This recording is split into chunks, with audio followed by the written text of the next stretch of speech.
Hello, everyone, and welcome to Know Your Shit podcast, where our knowledge and pride in what we do drives us to be excellent. My name is Josh Cadillac, and I'll be in the driver's seat today as we learn how to stop doing deals and how to start closing customers for life. And we do that by talking to some of the most successful people in the business world to figure out how they do what they do.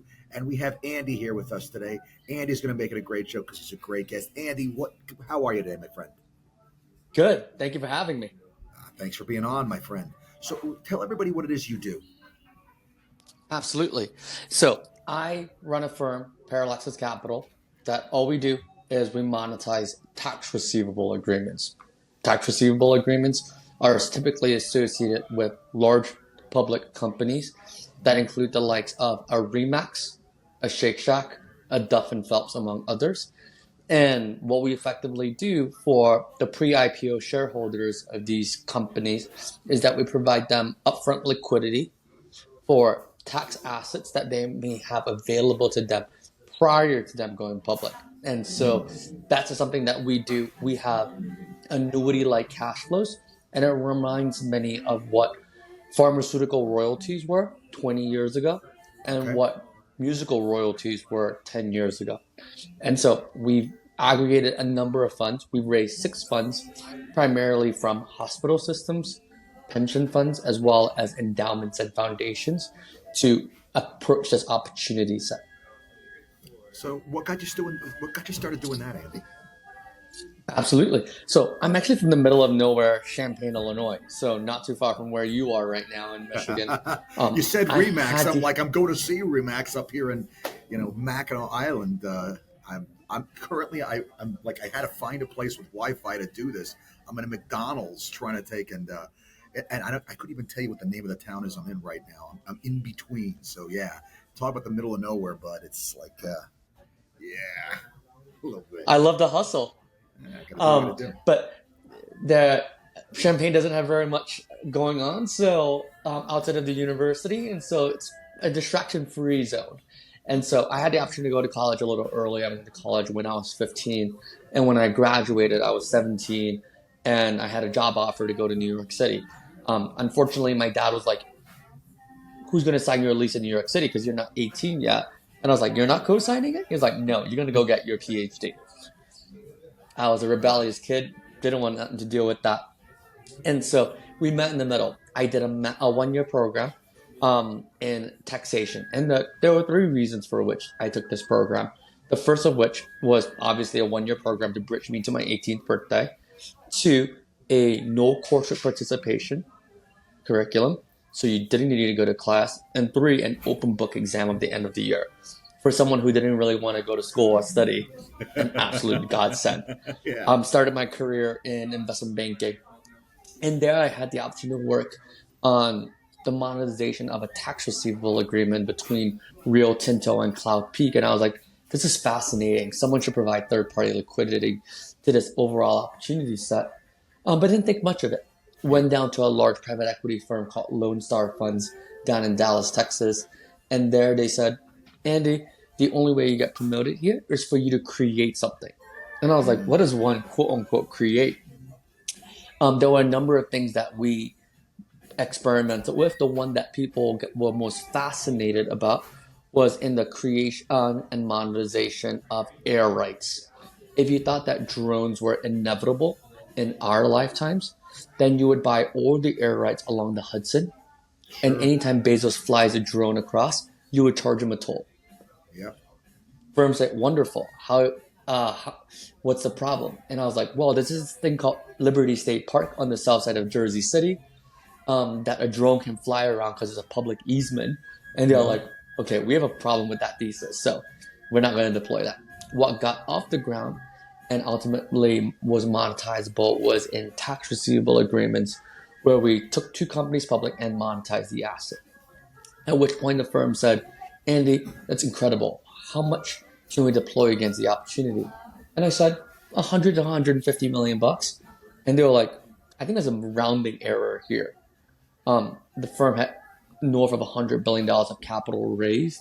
And so 150 million bucks doesn't really do very much from an asset perspective. Sure. And so several of the partners basically said, "Andy, why don't you go do this? We'll give you money to go do it. And if it doesn't work out, come back in 2 years." I left 7 years ago to pursue the overall opportunity. And here we are today. I'm incredibly thankful for that opportunity to go off on my own. It's Sure. No, been a that's labor of love and trials and yeah. tribulations, but incredibly thankful. It's amazing that when you come up with something on your own, how you feel about it. Like there's this sense that there's like all these cutthroat businessmen that are out there just looking to screw everybody. But man, I mean, when it's something you came up with yourself, it's like one of your kids. I mean, like you want to see this thing make it, and I mean, you're the BST factor, I call it, the blood, sweat, and tears that goes into getting it where it needs to be. It's such a thing. So, what is it you like best about what you're doing, man? I think there are a number of elements that I find to be incredibly fascinating. One, I think the challenge that many people face is no business dies because of a lack of revenue. They die, having too much revenue, more specifically. And so, as a young entrepreneur, going out there and hustling in order to build a book of business is incredibly important for what we do. And that was something that was not well, I did not have a full appreciation of previously, primarily because at Lone Star, business came in the door. We had a strong reputation Yep. across all at the deal size that we were playing in, where we had to write equity checks of $800+ million. Every banker, every broker knew who we were, Yeah. and there were only a few of us. So they would always show us opportunities. And at $800 million of equity value to probably do a $3 to $4 billion deal, a lot of people are willing to spend time and invest in a relationship with you because that's a large fee day. Yep. At the sizes that we're doing deals at, in the few $1 million of code, it's a lot harder to create the economics to make it compelling for someone to want to invest the time with you. And Sure. so that's something in a go to market motion that I had to learn to hustle in order to get in front of and stay in front of people, developing and building that relationship in order for us to go from a stranger and a nobody to ultimately then be invested with us or in us and in a capacity that allows us to flourish over time. That makes sense. Where do you think all the success came from for you? Is it the hustling? Sheer luck. Let's start with that. I think there are a number of factors. Obviously, you hope that you put yourself in with your hard work in a position to be lucky and to be Yeah. successful. But there are many things where people just took a shot on us very early on. So, as an example, when I went to college, I was looking for an internship the summer of my first year, and no investment banking firm would take a shot on what they deemed to be a freshman, even though I was basically a junior and needed an internship, because they were like, "Come back to us in 2 more years. You're just too young." And I was like, "Who do investment bankers listen to?" There's something called private equity. I have no idea what private equity is, but everyone's hustling. All the juniors and seniors are hustling to call investment bankers. No one knows. No one's hustling to call private equity. What Yeah. don't I hustle and call that? I called an individual named Greg Beard, and he picked up my phone and he was like, "That's interesting. I too went to college at 15. I grew up 40 minutes from you. So let me make a call for you." He was the head of a large mega fund at that point of time. And so every investment banker wanted to develop a relationship with him. And he basically got me my first internship, Nice. for which I'm incredibly thankful. Yeah. And Yeah. so it is a function of I hustle to get in front of as many of such individuals, primarily driven by the affinity that they may have for Champaign, my hometown, the University of Illinois, where I went to school. A common upbringing might that be them being Asian American, Christian, among others, things Sure. that I identify with. And they were like Nice. incredibly thankful. I'm incredibly thankful that they were willing to invest in a young, stupid individual way back when. I didn't know what I was doing, Yeah. but they took a shot and invested behind a entrepreneur in that regard. I think that the saying is, it's amazing how the harder I work, the luckier I seem to get. It's a thing. So, what do you think? Absolutely. Yeah, right. You got to put the work in. So, what do you think in your makeup, Andy, makes you good at what you do? Looking at you like a boss, looking at an employee, what would you say is the thing in your character that makes you good at what you do? I think I very much understood people's motivations. And so let me give an instance. My first review when I was in private equity at Lone Star, um, they were like, "You had a great year. This is your bonus. What feedback do you have for us?" And I said, first and foremost, how do I get your job? And for someone at in their 20s saying that, how do I get your job, is a very interesting thing in within private equity, which is a very formalistic culture. And they're like, where is this kid going with this? And I was like, let me just be very clear. My goal is to make you so much money that you're laughing all the way to the bank and happily giving me your job. So how do Yep. we make that happen? Yep. How And do I make you everyone's like, happy? you're trying to retire me? Yeah, Yes, yeah. let's get on that train together. And I so feel like we speaking to both. I people's feel like we're. incentives and alignment. I feel like we're both in line with that one. Like they want to go, and you want to help them. Let me help you get where you want to go. I love it. Absolutely. And I always found ways to make them look good in front of their bosses. Um, and so those were avenues through which they were like, this is an individual I want to bring alongside me in this journey. Sure. And so for that, I was very thankful. For me, it was similar but different. My father always wanted me to know how things worked. So when we'd have the restaurants and an electrician would come along, he'd say, "Follow him around, see if you can see what he does." And I learned. And he's like, "Look, if you want these guys to teach you anything, you're going to have to be on your game. You're a young kid. I'm 9, 10 years old, right? And these are adults. So like this pain in the ass kid is going to be here." And I had to be like, I'd see they needed a screwdriver. I have the screwdriver in my hand for him to give it to him.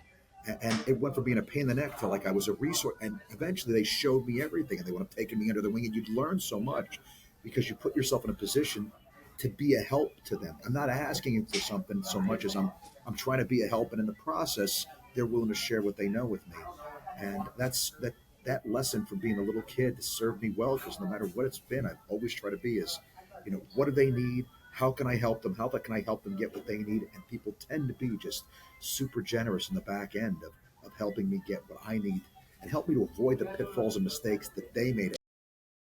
Don't do that. It looks good. It's not the way to go. You want to go this way. Um, those things are so helpful.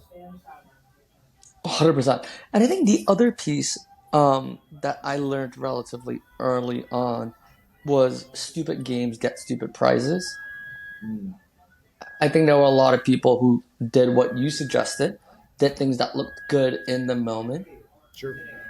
but ultimately didn't end up with the outcome that they desire, among others. And so one of the things my dad always told me was have, I wouldn't use the word idols, but individuals you look up to who have Sure. achieved what you desire.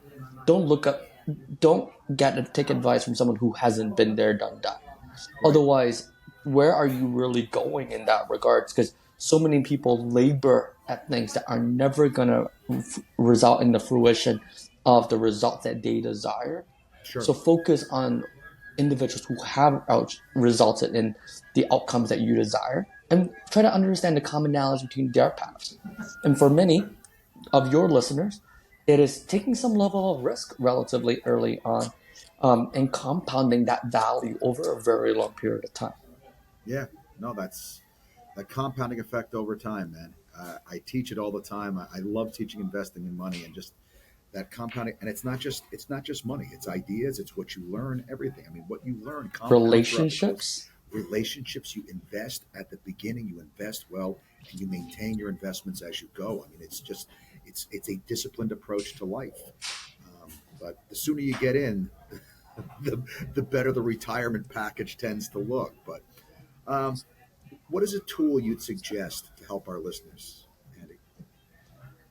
I think the biggest tool that I might articulate away from things that are functional is just understanding where you're going. Okay. To the point about stupid games get stupid prizes, understand that if I am the best at what I do, let me understand who was ahead of me and was their outcome really what I desire. So let me Right. give an instance. If you are working a 9 to 5 job, look at your bosses and say, do I want his life? If the answer is I don't want his life, you might be the best at what you do, but in 10 years, you're going to be your boss. And if you don't like that outcome, what are you working towards? Pivot. Find someone that, to your point, pivot. Find someone where you're like, I want his life, and I'm willing to pay that price, and make that shit happen. Yeah. Those are avenues through which you create the life that you are proud to live, and also one that provides for you gainful employment for others, but also ultimately serves a larger purpose away from yourself. Totally. No, the world is a better place when we play to our strengths and we find what we're best at and we just work our ass off at that thing. I totally agree with that, man. Find who you want to be, find what you could the best use of what you've got to work with is, and man, plow out that, man. Go at that as hard as you can. Find those people that have been successful, see what they do, stand on those shoulders of giants. You don't have to take and reinvent the wheel. They already went there. They already cleared the path, man. Figure out what they did. Turn it to 11. 100%. And oftentimes, many people are willing to invest behind in you. Like, I'm sure you provide tutelage and mentorship to many other young entrepreneurs who have somewhat followed in your path. And you're like, these are items where I may not have done as well. You don't follow in that same mistake. Don't repeat that. Learn from my mistakes and learn on basically on my dime.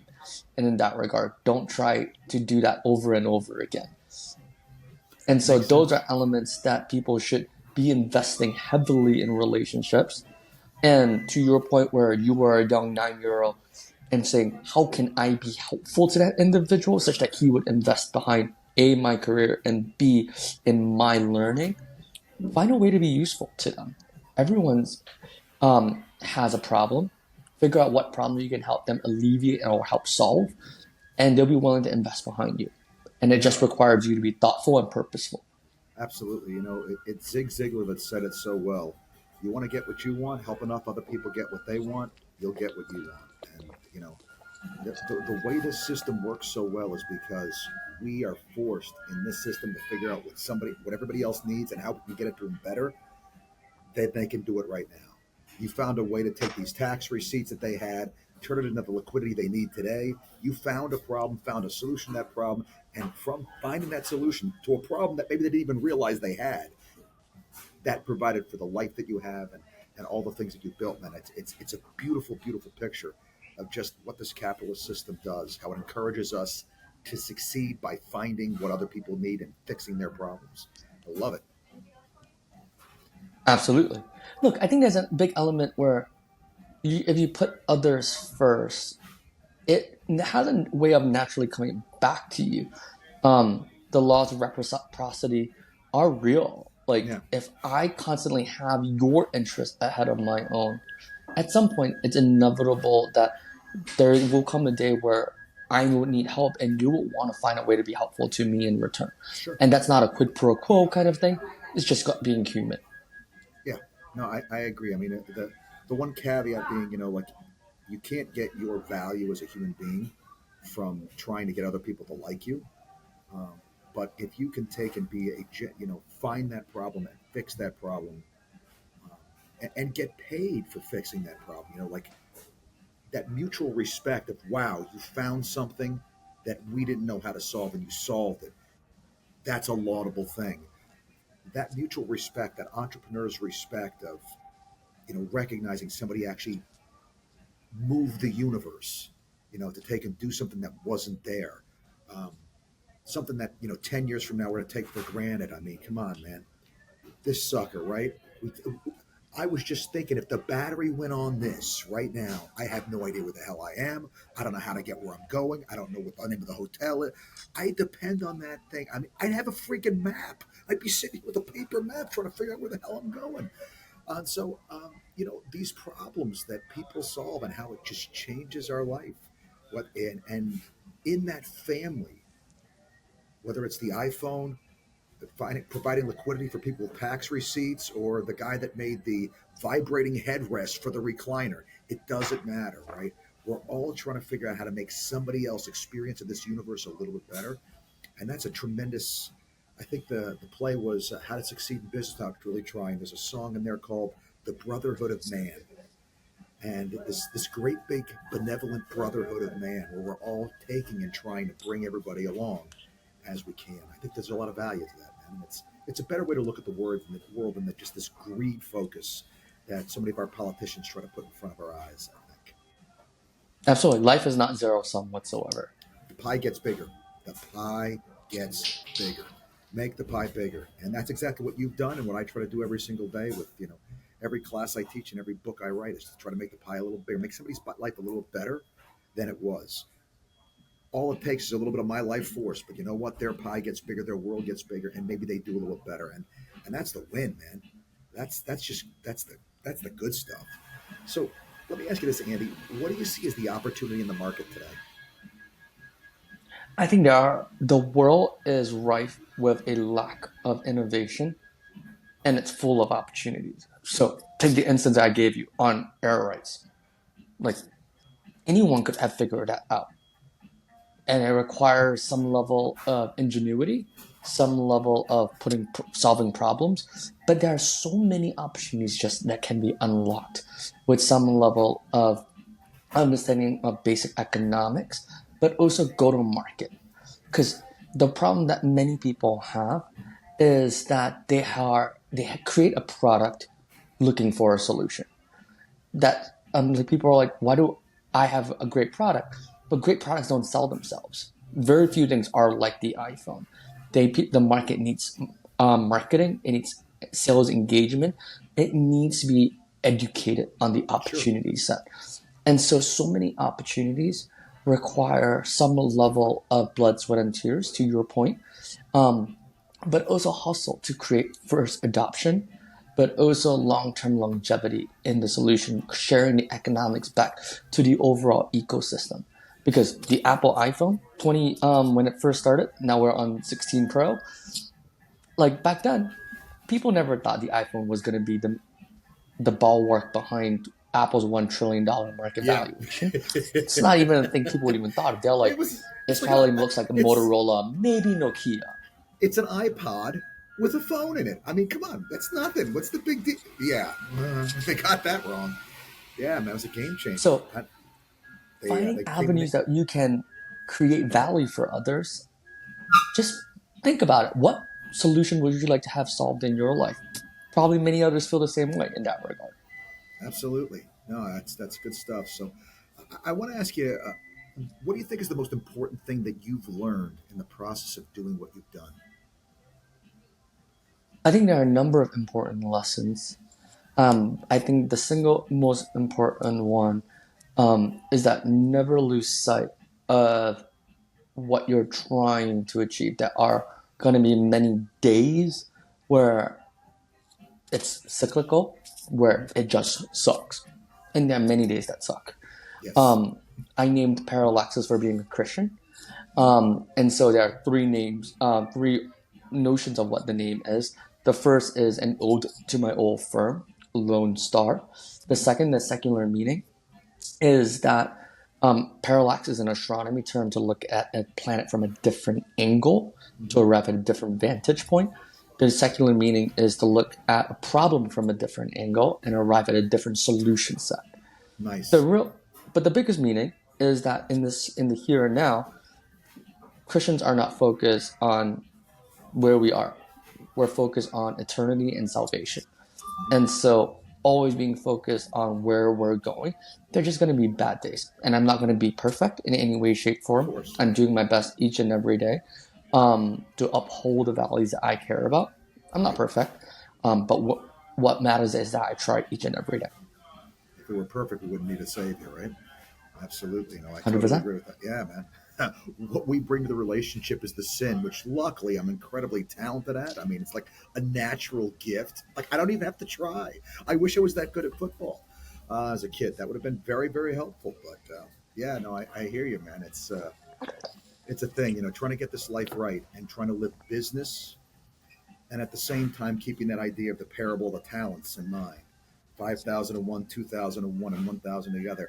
I've had investors. You've had investors before. I read that parable. It sounds like one of my investors. I gave you an investment. What the hell did you do with it? You buried it in the sand? What?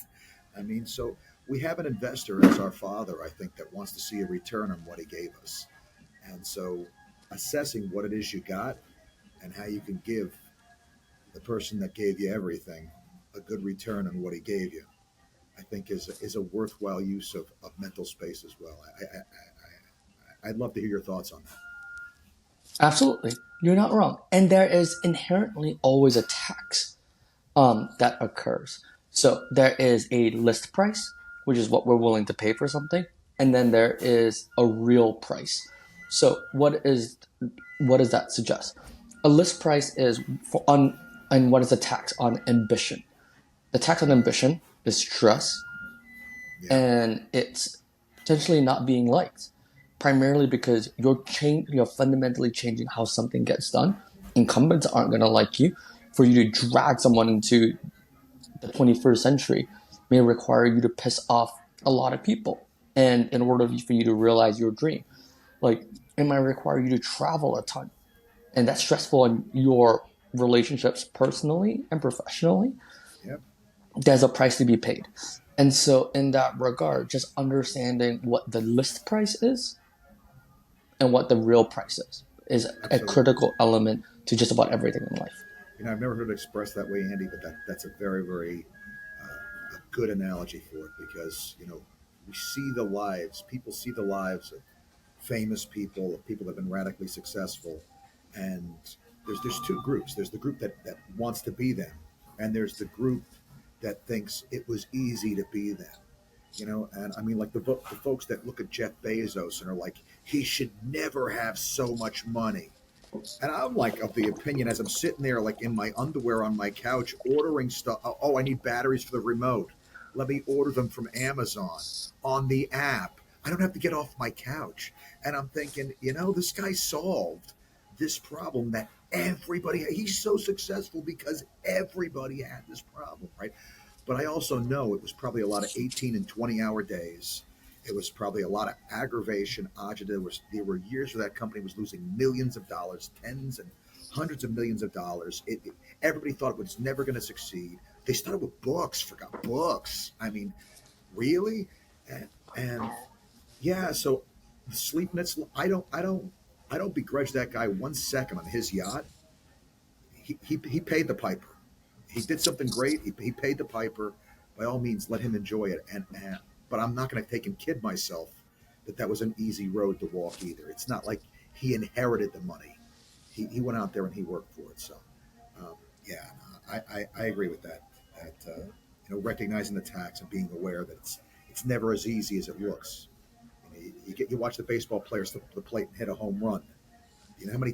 How many hundreds and thousands of games, how many millions of pitches that person has looked at to hit that ball that hard that way. It's there's a lot that goes into it. 100%. And they took a big risk because if they didn't make it into the majors, they were going to be, they may have come straight out of high school. Going back to college when you're in your late 20s, it's just a very hard place to be. Yep. They took the And I risk, mean, they got paid.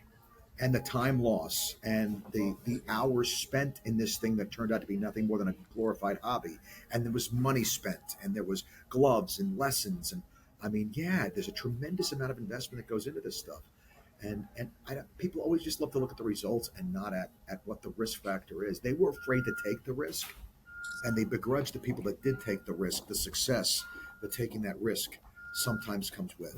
It's an 100%. unfortunate You part of got it. to risk it for the It's biscuit. the and we all love biscuits, as Kentucky Fried Chicken has taught us. So, what are you most proud of? Would you say? And this is a little bit more personal. This section here is a little bit more for our people to kind of understand you a little better, Andy. Um, what are you most proud of in business that you've done? I think there are a number of items, but I think the avenue through which I think that I'm most proud of is the fact that we have had the opportunity to give back to the community that I was part of. And so we've paid for a number of scholarships for kids coming Nice. out of Champaign, Peoria, and the Indian Institute of Technology, primarily because that's where our board members went to school. and or subject before coming to Illinois, where I went, which is my alma mater.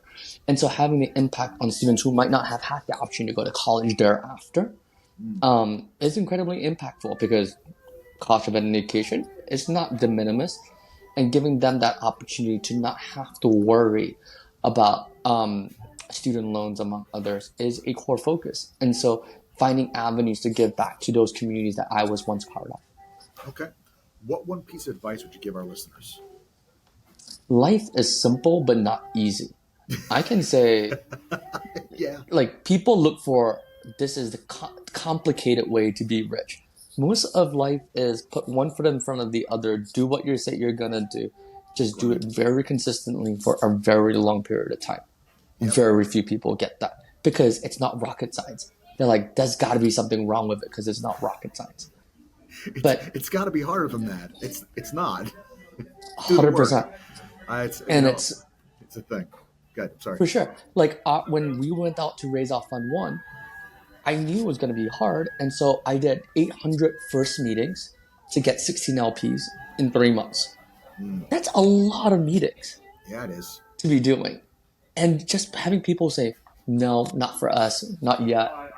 No, that's to have been all my life affirmed as you're the best. Like you're incredibly smart, and all of a sudden people just constantly saying no and having a 2% yield. That's incredibly hard to have It is confidence around. demoralizing. But I was like, look, all of this is just a sales game. I need to fill my top of funnel, and I need to drive people through the funnel. That's it. And I don't take it personally that you're saying no or not yet. I get it. I haven't killed enough risk where it's worth you sticking your neck on the line for a 26-year-old to be raising $25 million. That's just not where we are in life. And I need to demonstrate to you that I am going to be a good steward of your money. I get it. I haven't done that. I haven't earned that right just yet.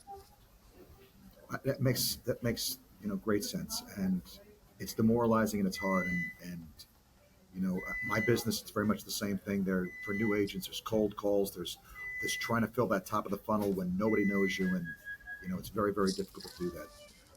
Let me ask you this though: what one book, if you had to recommend one book to our listeners, what would be the one book you would recommend? So the one book that is semi-controversial, but I've read it every year, is actually 4 Hour Work Week. Not because I'm looking to work a 4 hour work week, but one of the things that people really suck at is delegation and understanding how to optimize what and creating how they create value. Mm-hmm. Like as with everything, people, it's an 80-20 in life. Who are the individuals who are worth catering to and who create the most value for you? There are a lot of people who may not be worth getting in business with these customers, stakeholders. Know who they are and categorize them accordingly. You're not going to get there overnight. But look at your workflows too. Invest behind those workflows to optimize the amount of effort that you need on a monthly, quarterly basis. Ensure that your quarterly closes are easy. Make it easy for someone to buy. Improve upon these processes. Like all of those took a long time for us to get to over the last 7 years. But we're night and day relative to where we were 7 years ago. And I'm sure in the next 7 years, we'll be night and day relative to where we are today. And that's just taken a big investment on our part. And Yeah, that 4 hour work week, the story is simple. Just figure out what the 80-20 is and learn to delegate and learn to optimize. yep. Those are things that people find to be like, that can't be all that valuable because it's so simple. It is actually relatively simple. Life is Absolutely. simple, just not It easy. really is. It's simple, but people don't want to do the work. It's a thing. So, favorite movie of all time? It has to be Lord of the Rings. All right, I excellent mean, choice. talk about Jared Tolkien and how he effectively painted the story of the ring, among others, and its profound impact. Like when I think about that relative to, among others, Narnia, like talk about Yes. painting to Christ, among others, Yeah. where he was a subtle introduction to the faith. What a beautiful story in that regard. Now, C.S. Lewis is just an insanely brilliant and funny guy, and what a great combination.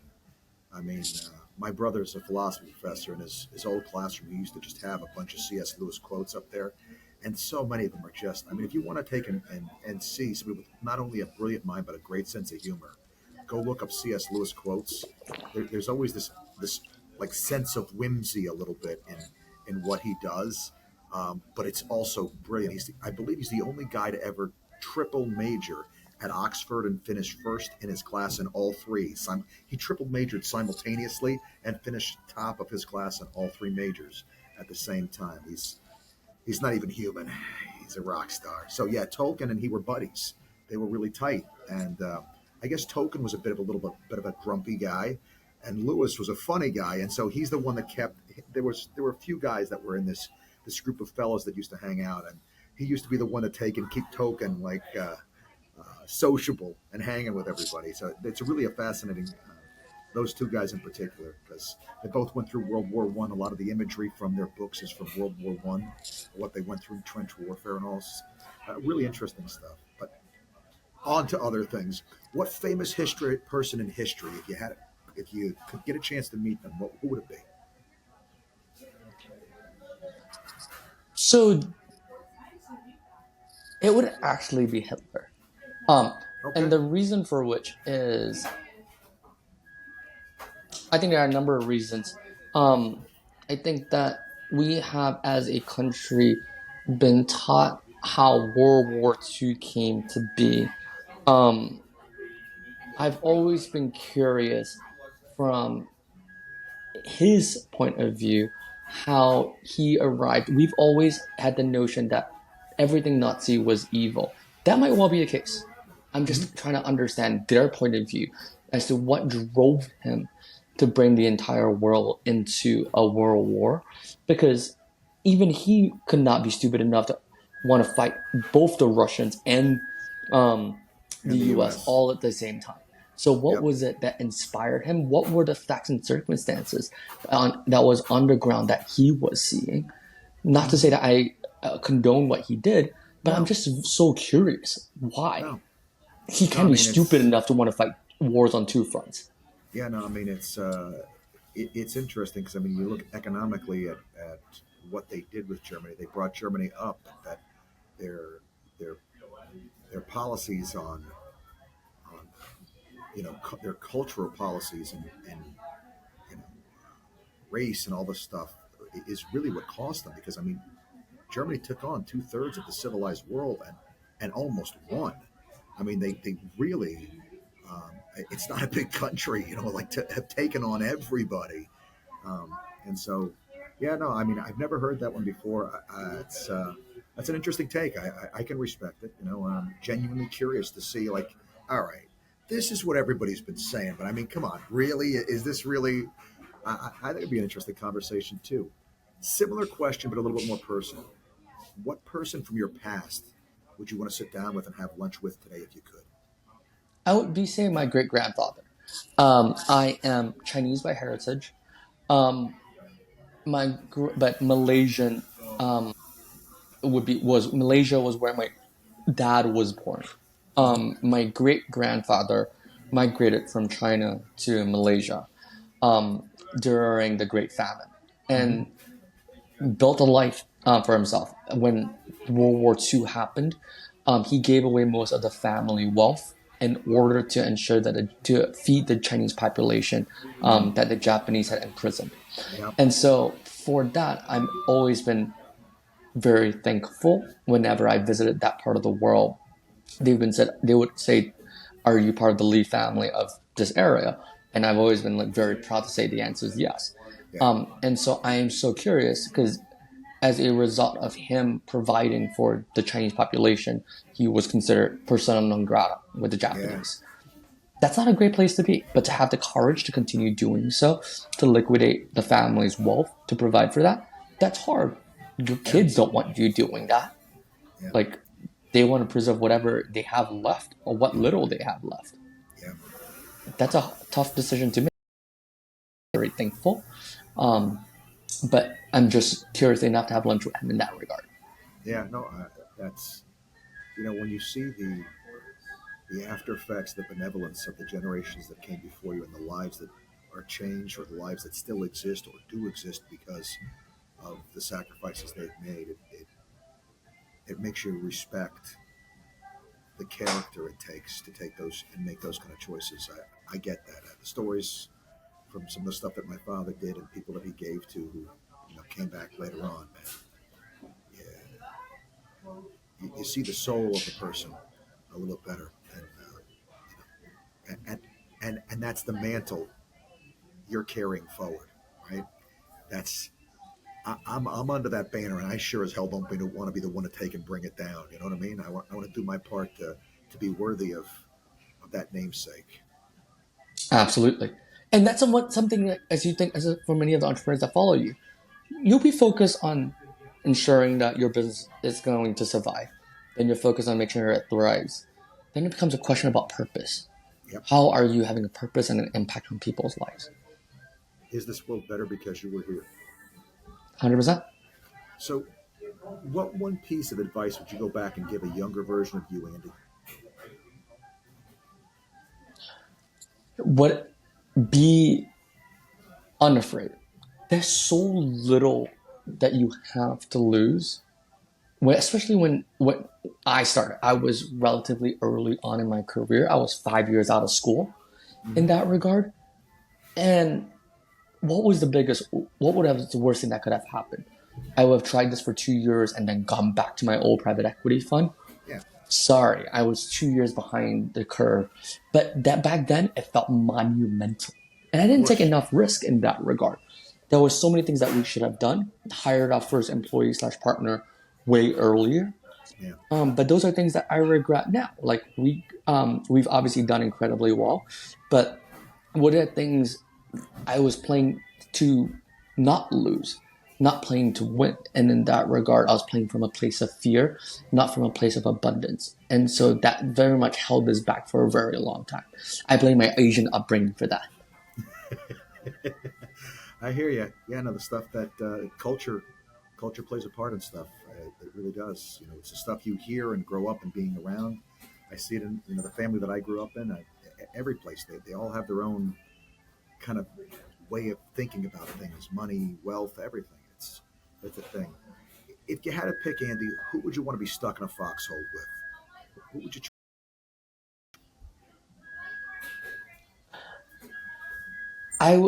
As an individual matter, um, I would probably pick a really good friend of mine named Frank. Primarily because he prizes the whole over the self. And so, in that regard, I'm very thankful that he's also Chinese American and cares a lot about the community in that regard. But there are too many people who are very much put themselves ahead of the whole. At my firm, I have what we call a Andy's operating system. And I always tell my individuals at my firm, if you put the interest of the firm, our investors, and then the firm, and then yourself, in terms of priority, like I would never fault you. Even if you make a mistake, I won't fault you. You Yeah. put yourself ahead of any of the other two, I will have your head Yeah, over it. And so many people make decisions putting themselves ahead, despite knowing that a deal may not be the best for a firm, but because it earns them a commission or something, they just push to get a thing done. And to be clear, it speaks to incentives among others.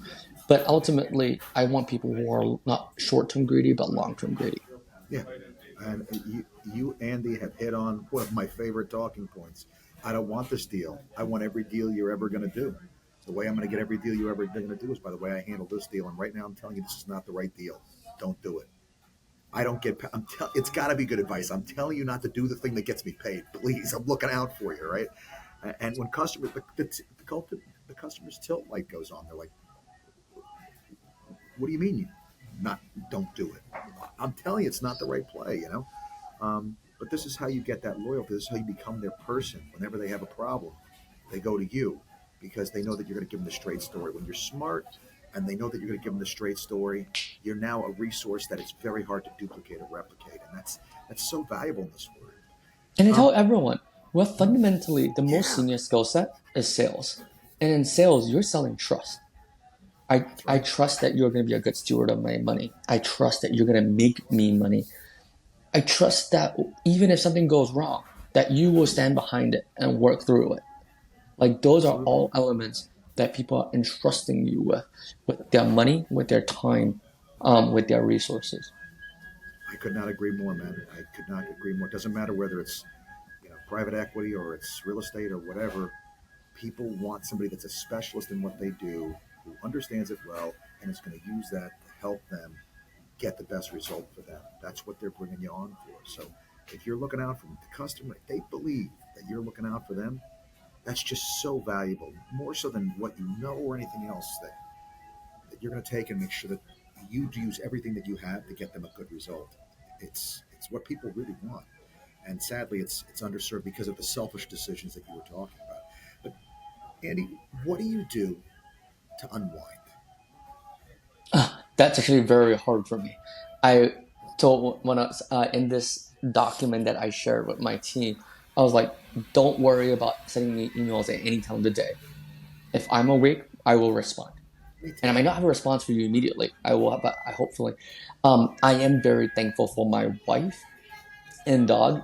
She has taught me that God gave us a lot of beautiful things in life, not all of which that money can buy. And so, being able to appreciate it and being willing to invest behind experiences and the opportunity to spend time with close relationships are things that are critical to the human element. And so, those are things that I'm incredibly thankful for. That she has pushed me to travel, pushed me to be not Asian miserly on things, and those are things that are incredibly important in life. That Absolutely. No, I mean, the ability to reward yourself and not feel bad about it. Take yourself out for ice cream and not think about how much cardio you're going to have to do to undo it, right?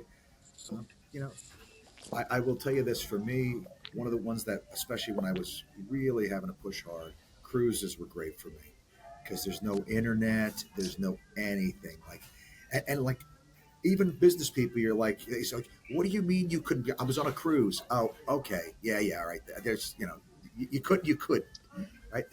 Andy. There's a little guy that makes up your bed 3 times a day, man.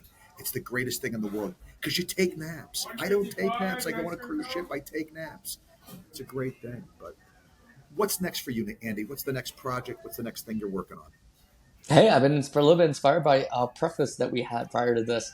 Maybe writing a book. I've been experimenting with Claude, given the amount of content that we've been creating more recently, and trying to see if there is something to be done there. Sure. Well, I definitely have a good contact. Obviously, there's a thing that I'm working on. If you want to jump in on that, I'd love to have you. But I can also send you the information for the gentleman. He's a great guy to talk to one way or the other. Um, I would love that. yeah, no, it'd be my pleasure. Where can people find you? I'm active on LinkedIn, so would love to engage with you and your community on that platform. Okay, Andy, thank you so much for your time, for hanging out with me, and honestly, I just for just a really enjoyable conversation, my friend. I really appreciate your time. Take care and be well. Thank you. And thank you to our listeners for hanging out with us, guys. It's always great that you spend your time with us here. As I always try to remind you, there is never a good excuse not to know your shit. Till next time.